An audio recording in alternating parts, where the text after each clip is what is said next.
बच्चों, प्रकाश की प्रकृति या तरंग प्रकाशिकी के 10वें लेक्चर में आपका स्वागत है। और आज इस लेक्चर के अपने जो टॉपिक होंगे वो होंगे द्विवर्णता का सिद्धांत, पोलेरॉइड और मेलस नियम।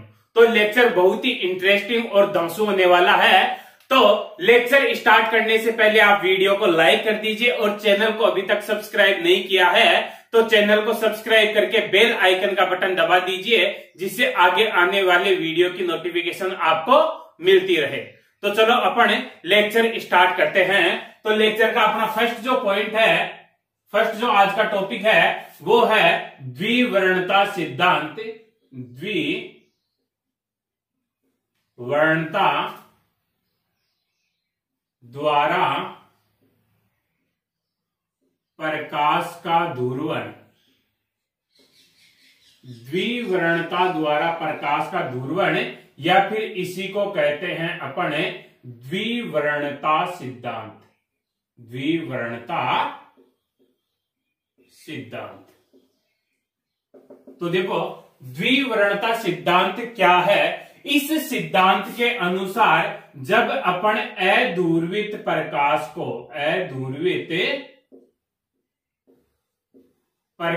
को कुछ स्पेशल क्रिस्टल होते हैं, जैसे हो गया अपना टूरमेलिन।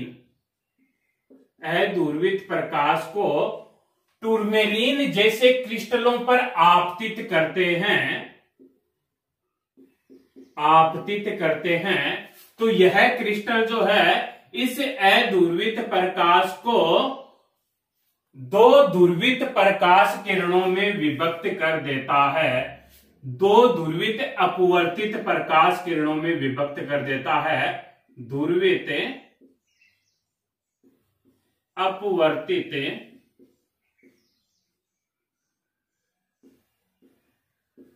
प्रकाश किरण, और दूसरी जो होगी वह भी होगी ध्रुवित अपवर्तित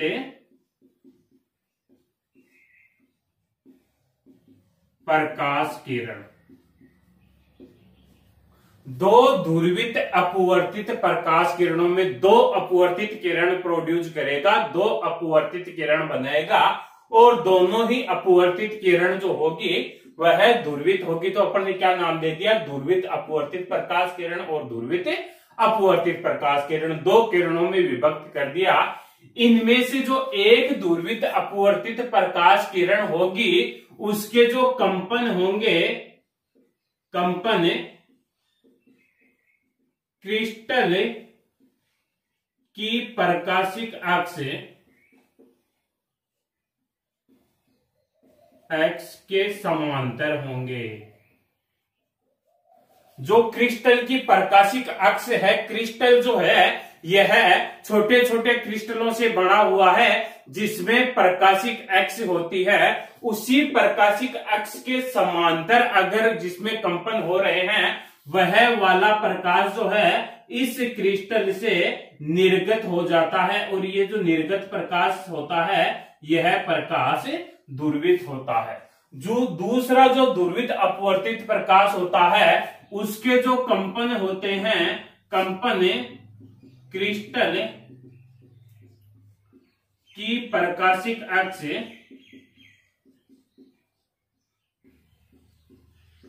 अक्ष के लंबवत होते हैं। तो इसका वर्णात्मक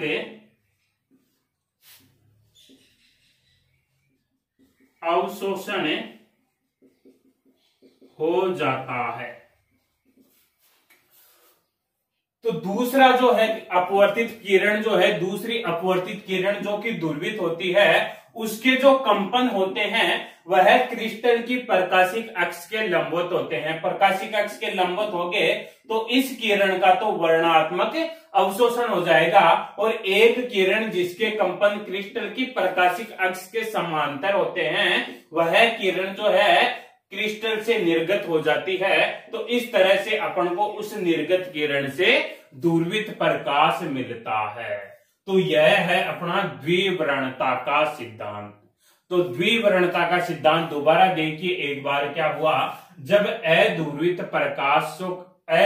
प्रकाश को कुछ क्रिस्टल जैसे टूरमेलिन क्रिस्टल पर आपतित करवाते हैं तो यह दो ध्रुवित अपवर्तित प्रकाश किरणों में विभक्त हो जाता है, जिनमें से जिस किरण के कंपन क्रिस्टल की प्रकाशिक अक्ष के समांतर होते हैं वह किरण क्रिस्टल से निर्गत हो जाती है, तथा जिस किरण के कंपन क्रिस्टल की प्रकाशिक अक्ष के लंबवत होते हैं इसका वर्णात्मक अवशोषण हो जाता है। यह हो गया अपना द्विवर्णता का सिद्धांत, जो अपन ने एक वेन डायग्राम के अकॉर्डिंग देखा।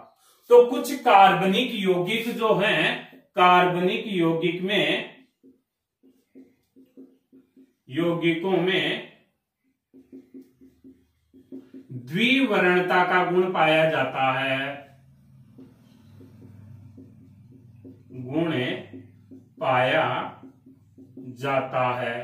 तो पाया जाता है तो अपन क्या करें, अपन क्या करते हैं उन कार्बनिक यौगिकों से जो है पोलेराइड बना लेते हैं और यह पोलेराइड जो है क्या करता है, अध्रुवित प्रकाश को ध्रुवित प्रकाश में बदल देता है, अध्रुवित प्रकाश को ध्रुवित प्रकाश में बदल देता है। तो कुछ कार्बनिक यौगिक जो हैं उनमें भी यह गुण पाया जाता है। कौन सा गुण?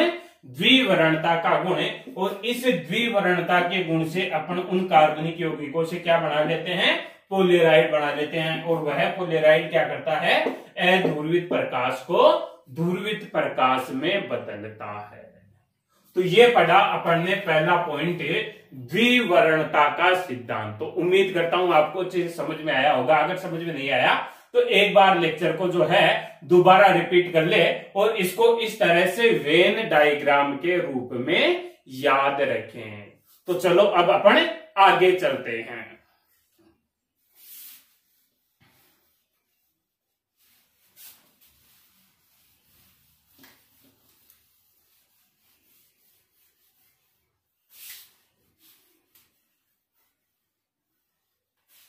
तो अपन ने द्विवर्णता का सिद्धांत पढ़ लिया। द्विवर्णता के सिद्धांत के बाद में आता है अपना पोलेरॉइड।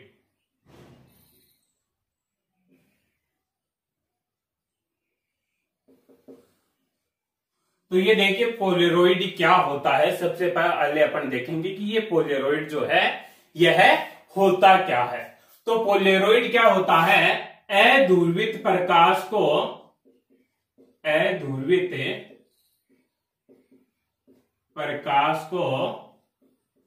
ध्रुवित प्रकाश में बदलने, ध्रुवित प्रकाश में बदलने तथा ध्रुवित प्रकाश का विश्लेषण। विश्लेषण का मतलब आपको लास्ट क्लास में भी बताया था। विश्लेषण का मतलब ध्रुवित प्रकाश की जांच करने का एक उपकरण होता है जो कि द्विवर्णता के सिद्धांत पर कार्य करता है। वर्णता के सिद्धांत पर कार्य करता है। तो पोलेरॉइड क्या हो गया आपका, अध्रुवित प्रकाश को ध्रुवित प्रकाश में बदलने तथा ध्रुवित प्रकाश का विश्लेषण करने का एक उपकरण हो गया जो द्विवर्णता के सिद्धांत पर कार्य करता है। तो यह हो गया अपना पोलेरॉइड। अब अपन देखते हैं कि इस पोलेरॉइड को अपन ने जो कार्बनिक यौगिक से बनाया था वह किस तरह से बनाया था। तो चलो अब अपन इस पोलेरॉइड का निर्माण करते हैं। हाँ, तो देखिए पोलेरॉइड का अपन निर्माण कैसे करेंगे, निर्माण कैसे होगा। तो निर्माण करने के लिए अपन क्या लेते हैं, नाइट्रोसेल्यूलोज की एक पतली फिल्म लेते हैं। ये जो है अपन ने एक नाइट्रोसेल्यूलोज की पतली फिल्म ले ली। क्या है ये,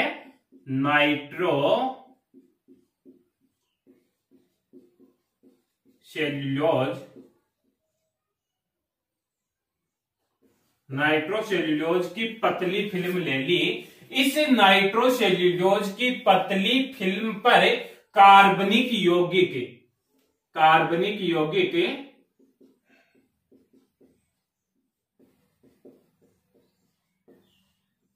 हर्पेथाइट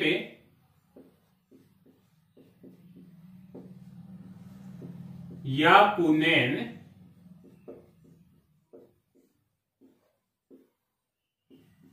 के आइसोसल्फेट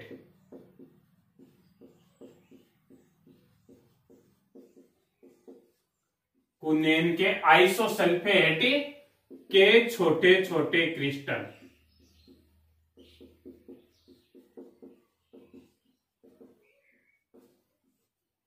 इस पे क्या किया अपन ने, एक नाइट्रोसेल्यूलोज की पतली फिल्म ले ली। इस पतली फिल्म पर अपन ने कार्बनिक यौगिक हर्पेथाइट या कुनेन के आइसोसल्फेट के छोटे छोटे क्रिस्टल जो हैं वह इस तरह से फैला दिए। इस तरह से इस पे ये जो है क्रिस्टल ये फैला दिए अपन ने, इस तरह से फैला दिए, ये छोटे छोटे क्रिस्टल फैला दिए। ये जो छोटे छोटे क्रिस्टल है वो इस तरह से फैलाए कि इन सभी क्रिस्टलों की जो प्रकाशिक अक्ष है, प्रकाशिक अक्ष समांतर हो।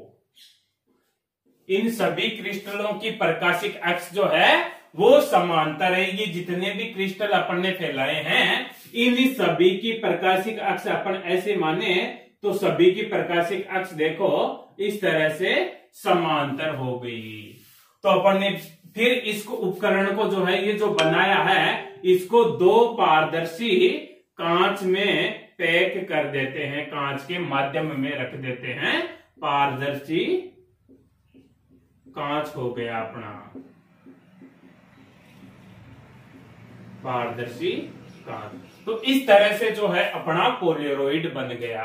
तो पोलेरोइड के निर्माण में देखो अपन ने क्या किया, नाइट्रोसेल्यूलोज की पतली फिल्म, मतलब बहुत ही पतली पन्नी ली अपन ने नाइट्रोसेल्यूलोज की। उस नाइट्रोसेल्यूलोज की पतली फिल्म पर कार्बनिक यौगिक हर्पेथाइट या कुनेन के आइसोसल्फेट के छोटे छोटे क्रिस्टल जिनकी प्रकाशिक अक्ष जो है एक दूसरे के समांतर हैं इस तरह से फैला दिया। अपन ने उनको किस तरह से रखा कि प्रकाशिक अक्ष जो है वो समांतर रहे। फिर इस पूरी व्यवस्था को जो है अपन ने दो पारदर्शी कांच के माध्यमों में पैक कर दिया।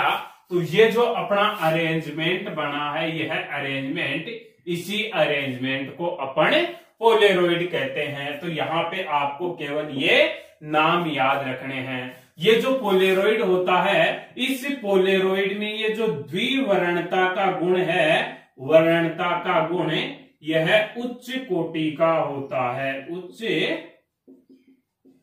कोटि का होता है। द्विवर्णता का गुण जो है वह उच्च कोटि का पाया जाता है।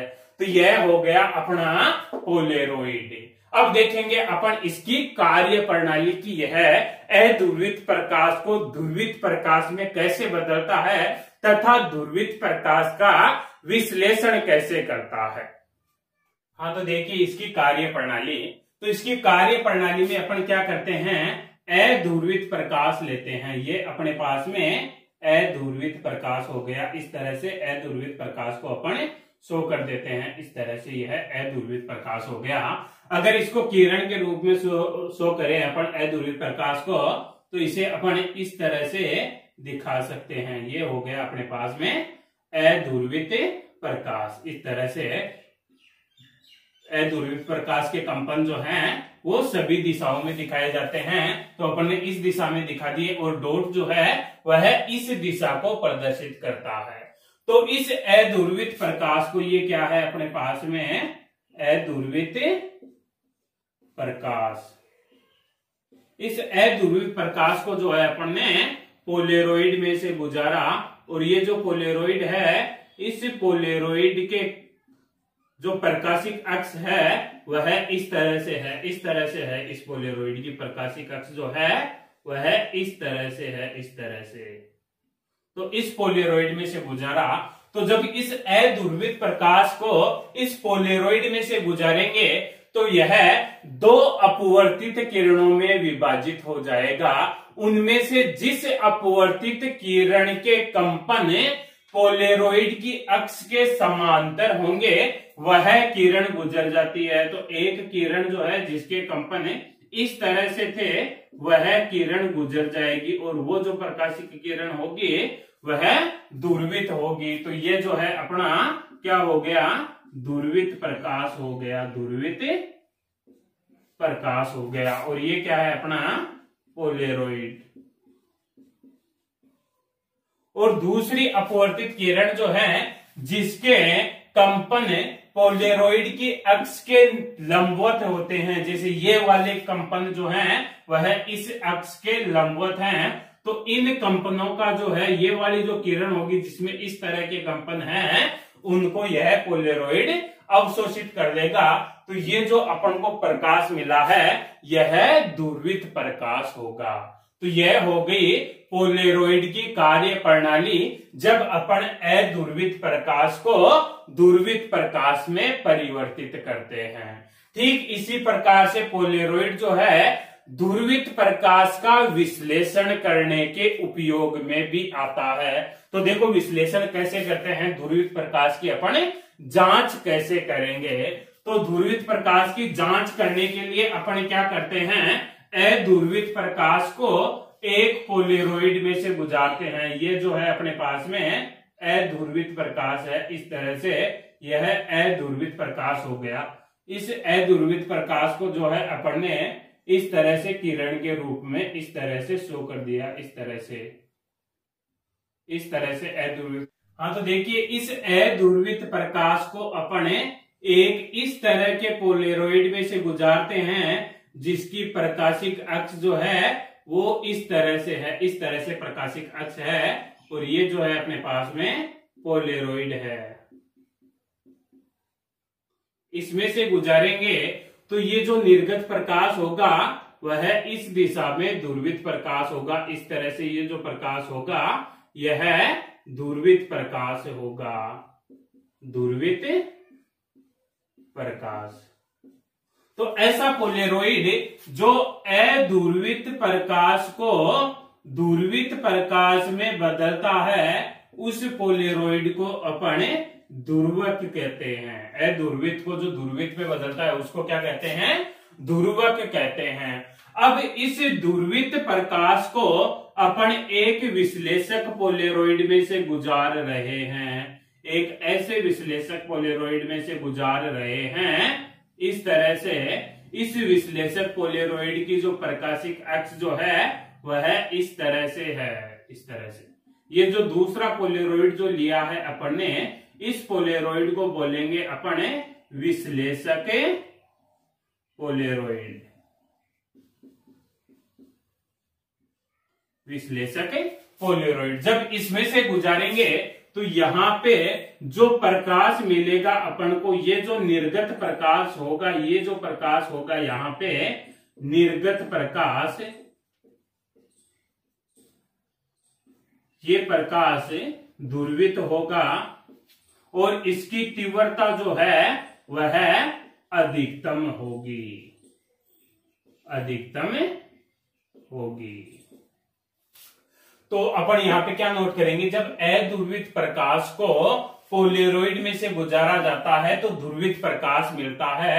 इस ध्रुवित प्रकाश को जब ऐसे विश्लेषक पोलेरोइड से गुजारते हैं जिसकी प्रकाशिक अक्ष ध्रुवित प्रकाश के कंपन की दिशा में है, तो विश्लेषक से निर्गत प्रकाश जो है, ध्रुवित निर्गत प्रकाश जो है, उसकी तीव्रता अधिकतम होती है। और दूसरा कॉन्सेप्ट है, इसी प्रकार से यह अपन ने जो है एक अध्रुवित प्रकाश ले लिया, इस तरह से ये अपने पास में अध्रुवित प्रकाश है। इस तरह से इस अध्रुवित प्रकाश में जो है अपन इस तरह से कंपन दिखा रहे हैं, इस तरह से ये हो गए अध्रुवित प्रकाश के कंपन है। और ये जो है अपने पास में पोलेरोइड है और इस पोलेरोइड की जो अक्ष है वह इस तरह से है। तो यहाँ पे अपन को जो ध्रुवित प्रकाश मिलेगा वह इस तरह से मिलेगा, इस तरह का ध्रुवित प्रकाश होगा, ये वाला प्रकाश इसमें से गुजर जाएगा। इसको क्या कहेंगे अपन? ध्रुवक कहेंगे। और दूसरा अब की बार जो पोलेरोइड लिया है वह अपन ने इस तरह का ले लिया, जो विश्लेषक पोलेरोइड जो है उसमें जो प्रकाशिक अक्ष जो है वह ध्रुवक पोलेरोइड की अक्ष के लंबवत है। इस तरह का विश्लेषक है अपने पास में। तो इसमें से जो प्रकाश निर्गत होगा उसकी जो तीव्रता होगी वह 0 होगी। कहने का मतलब कोई प्रकाश निर्गत नहीं होगा, निर्गत नहीं होगा।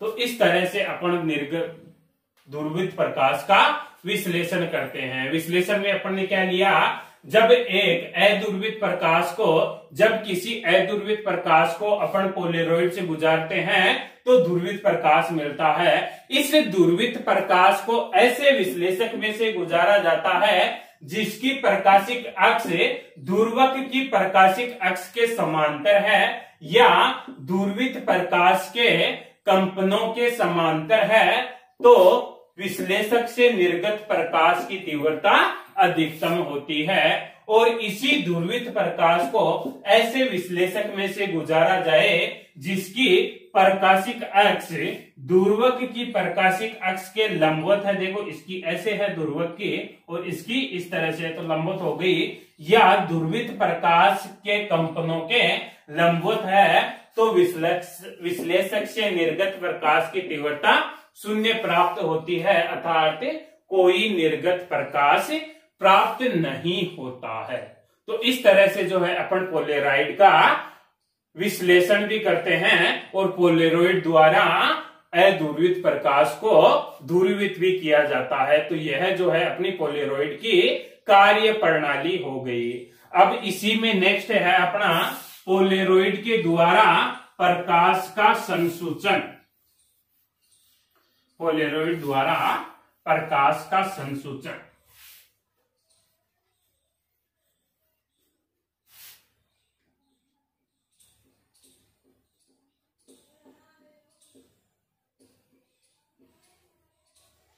पोलेरोइड द्वारा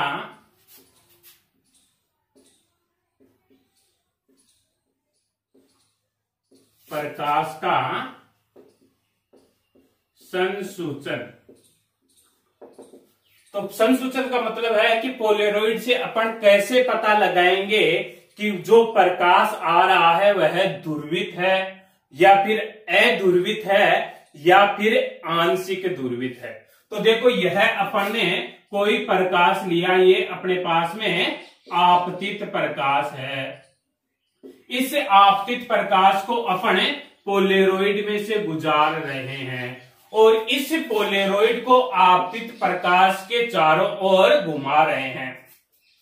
किस तरह से घुमा रहे हैं, जैसे यहां से मैंने प्रकाश डाल रहा हूं, ये अध्रुवित प्रकाश है या कोई भी प्रकाश है मेरे पास में, इस प्रकाश स्रोत से मैं इधर ये पोलेरोइड है इस पे प्रकाश डाल रहा हूं और इस पोलेरोइड को इस तरह से घुमा रहा हूं, इस तरह से इसी की अक्ष के सापेक्ष घुमा रहा हूं। तो कहने का मतलब क्या हुआ, जब आपतित प्रकाश के सापेक्ष पोलेरोइड को घुमाया जाता है तो इसमें से निर्गत प्रकाश की तीव्रता जो है, इसमें से जो प्रकाश निकलेगा उस निर्गत प्रकाश की तीव्रता जो है वह 2 बार अधिकतम हो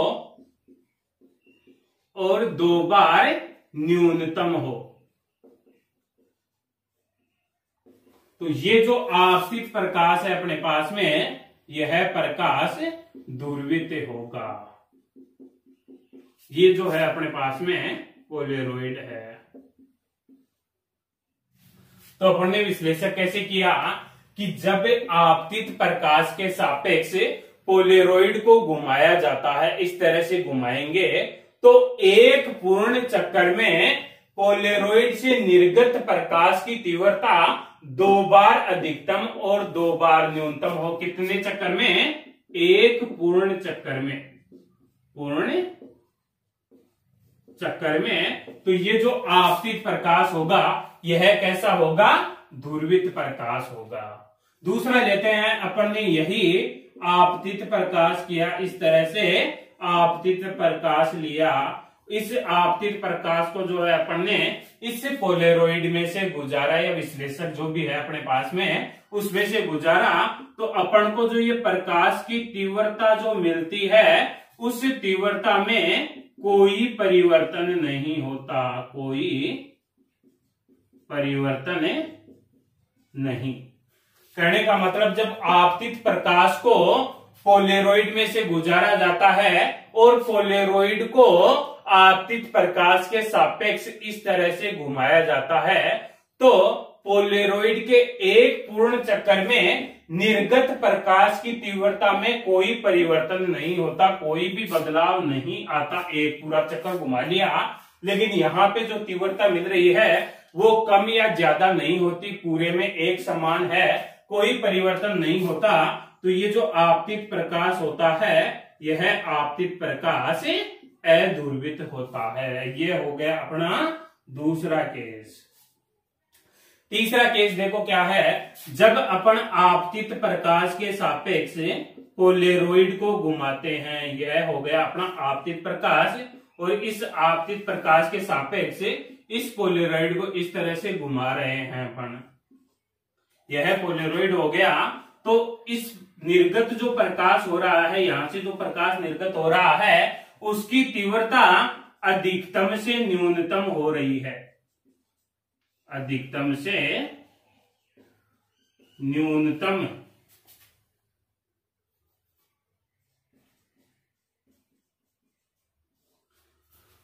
आपतित प्रकाश के सापेक्ष जब पोलेरोइड को घुमाया जाता है तो एक पूर्ण चक्कर में निर्गत प्रकाश की तीव्रता अधिकतम से न्यूनतम हो रही है, मतलब एक बार मैक्सिमम थी और फिर धीरे धीरे घटती हुई एक चक्कर में शून्य हो गई या न्यूनतम हो गई। तो ये जो आपतित प्रकाश होता है यह आपतित प्रकाश आंशिक ध्रुवित होता है।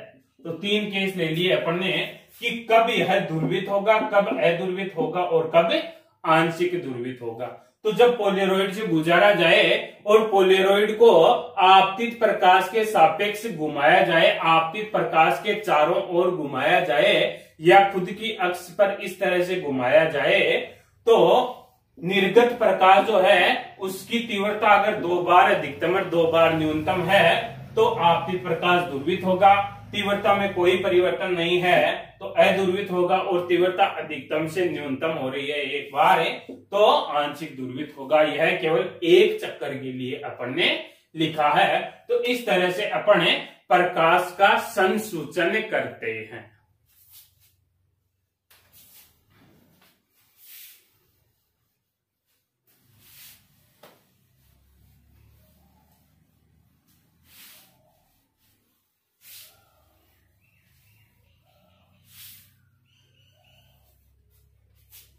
नेक्स्ट देखिए पोलेरोइड के उपयोग।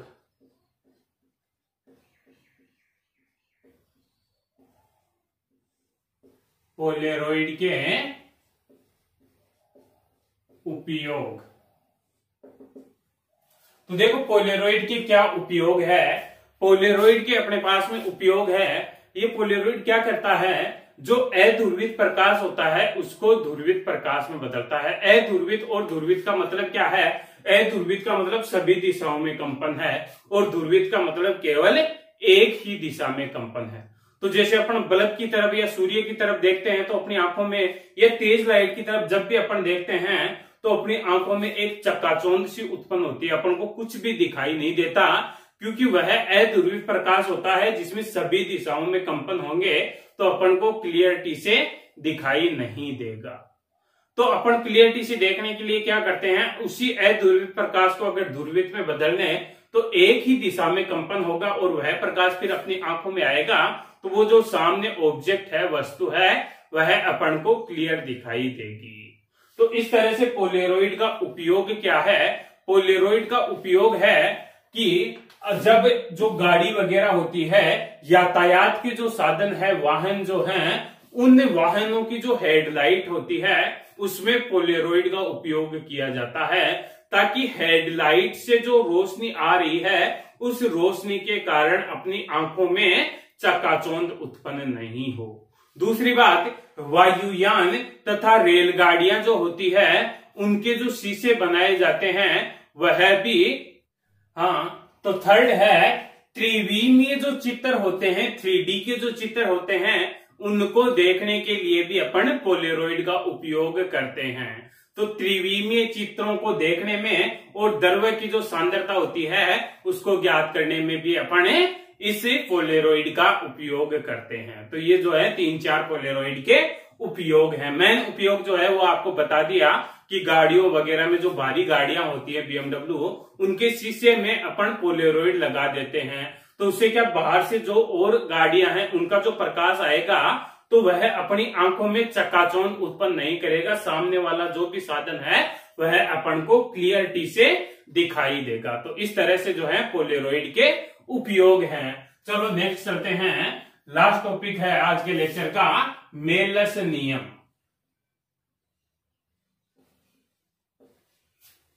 मेलस नियम। तो देखिए ये मेलस नियम क्या है। तो देखिए मेलस नियम क्या होता है, अपने पास में यह एक ध्रुवक है, इस ध्रुवक की जो प्रकाशिक अक्ष है वह इस तरह से है, और यहाँ पे जो है अपने पास में एक विश्लेषक है, इस विश्लेषक की प्रकाशिक अक्ष इस तरह से है। तो दोनों की अगर प्रकाशिक अक्ष बनाऊं मैं तो इस तरह से हो गई, ये विश्लेषक की हो गई और ये ध्रुवक की हो गई। दोनों के बीच में जो कोण है वह कोण कितना है, थीटा है। तो ध्रुवक और विश्लेषक की प्रकाशिक अक्षों के बीच में कोण कितना है, थीटा है। तो ये जो विश्लेषक है, इस विश्लेषक से जो प्रकाश निर्गत होगा, यहां से जो प्रकाश निकलेगा, उस निर्गत प्रकाश की जो तीव्रता होगी वह उस निर्गत प्रकाश की तीव्रता ध्रुवक व विश्लेषक के मध्य बने कोण की कोज्या, बने कोण की कोज्या क्या हो जाएगी, कोस थीटा के वर्गमूल के तुल्य होती है, वर्गमूल के समानुपाती होती है। निर्गत प्रकाश की तीव्रता, यहां विश्लेषक से जो प्रकाश निर्गत होगा ये क्या है, अपने पास में विश्लेषक है, और ये क्या है, अपने पास में ध्रुवक है। तो विश्लेषक से निर्गत प्रकाश की तीव्रता विश्लेषक तथा ध्रुवक के मध्य, विश्लेषक तथा ध्रुवक की प्रकाशिक अक्षों के मध्य बने कोण की कोज्या के वर्ग के समानुपाती होती है। इसी को अगर अपन लिखें समानुपाती के निशान को उठा करके तो आ जाएगा I not cos square theta. ये है मेलस का नियम। इस मेलस के नियम में ये जो कैपिटल I है यह क्या है, विश्लेषक से निर्गत प्रकाश की तीव्रता, विश्लेषक से निर्गत प्रकाश की तीव्रता, प्रकाश की तीव्रता। I नोट जो है वो है आपतित प्रकाश की तीव्रता, आपतित। हाँ, तो I है विश्लेषक से निर्गत प्रकाश की तीव्रता, I नोट है आपतित प्रकाश की तीव्रता, और थीटा जो है वह है विश्लेषक वह ध्रुवक की प्रकाशिक अक्षों के मध्य कोण, प्रकाशिक अक्षों के मध्य कोण। तो यह हो गया अपना मेलस का नियम। इसी में जो है अपन आगे दो केस ले लेते हैं, मेलस के नियम में ही अपन दो केस ले लेते हैं। पहला केस है अपना जब विश्लेषक तथा ध्रुवक की प्रकाशिक अक्ष से समांतर हो, ध्रुवक तथा विश्लेषक की प्रकाशिक अक्ष परस्पर समांतर हो, परस्पर समांतर होगी तो थीटा का मान कितना होगा, 0 डिग्री। थीटा का मान 0 होगा तो कोस थीटा का मान जो है वह कितना हो जाएगा, 1। कोस स्क्वायर थीटा का भी 1। तो निर्गत प्रकाश की तीव्रता जो है वह कितनी आ जाएगी, आपतित प्रकाश की तीव्रता के बराबर आ जाएगी। केस सेकंड है जब ध्रुवक तथा विश्लेषक की प्रकाशिक अक्षें परस्पर लंबवत हो। परस्पर लंबवत हो मतलब दोनों के बीच में कोण कितना, 90 डिग्री। दोनों के बीच में कोण 90, तो कोस 90 का मान कितना हो जाएगा, 0। तो I जो है वह कितना आ जाएगा, 0। कोस स्क्वायर 90 का मान 0, तो विश्लेषक से निर्गत प्रकाश की तीव्रता 0 होगी, अर्थात विश्लेषक से कोई प्रकाश निर्गत नहीं होगा। तो ये था अपना मेलस का नियम। तो आज का लेक्चर इतना ही है। लेक्चर को लाइक करो, सब्सक्राइब करो, शेयर करो। Okay, thank you.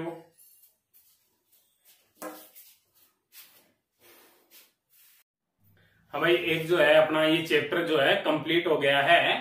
तो इस चैप्टर, पूरे चैप्टर के एक बार स्टडी करें। 2 लेक्चर, अगले 2 लेक्चर जो होंगे उसमें हम इंपॉर्टेंट क्वेश्चन देखेंगे और इसके न्यूमेरिकल प्रॉब्लम देखेंगे। तो एक बार पूरे चैप्टर की कंप्लीट स्टडी करें। ओके।